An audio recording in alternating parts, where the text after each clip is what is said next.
बाळा, तुला नाकारलं गेलं का? तर हादरू नकोस. तो नकार म्हणजे अपमान नाही. तो नकार म्हणजे स्वामी समर्थांनी तुझ्यासाठी नवं दार उघडून ठेवलं आहे. तुला प्रेम नाही मिळालं का? तर व्याकुळ होऊ नकोस. कारण स्वामी समर्थ म्हणतात, जे खरंच तुझं आहे ते तुला शोधूनच येईल, आणि जे तुझं नाही ते कितीही घट्ट पकडलंस तरी ते वाळूसारखं निसटून जाईल. बाळा, सगळेच तुझ्या पाठीशी उभे राहत नाहीत. ज्यांना तू आयुष्य मानलंस तेच कधी कधी वाऱ्यासारखे निघून जातात.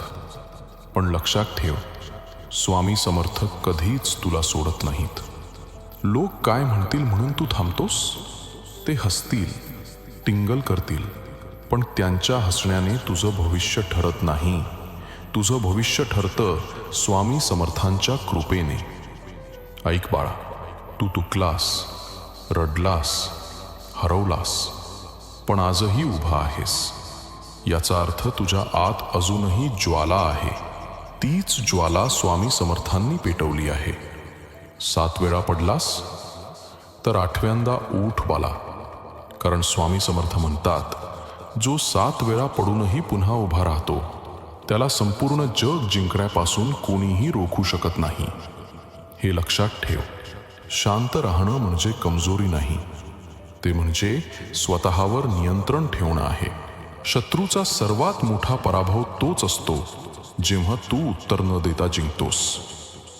बाळा, आज तुझं मन थकलेलं आहे, डोळे रडलेत, हृदय जळतंय, पण या सर्वांवर स्वामी समर्थांचे सामर्थ्यशाली हात आहेत. आणि जेव्हा ते हात तुझ्यावर असतात तेव्हा कुठलंही संकट, कुठलंही शस्त्र तुला पराभूत करू शकत नाही. म्हणून उठ. जगाच्या आवाजाला घाबरू नकोस. स्वतःवर शंका करू नकोस. स्वामी समर्थ तुझ्या सोबत आहेत आणि ते तुझं भाग्य अजून लिहित आहेत. जर हे शब्द तुझ्या मनाला भिडले असतील तर हा व्हिडिओ लाईक कर, शेअर कर, सबस्क्राईब कर आणि कमेंटमध्ये लिही, जय जय रघुवीर समर्थ.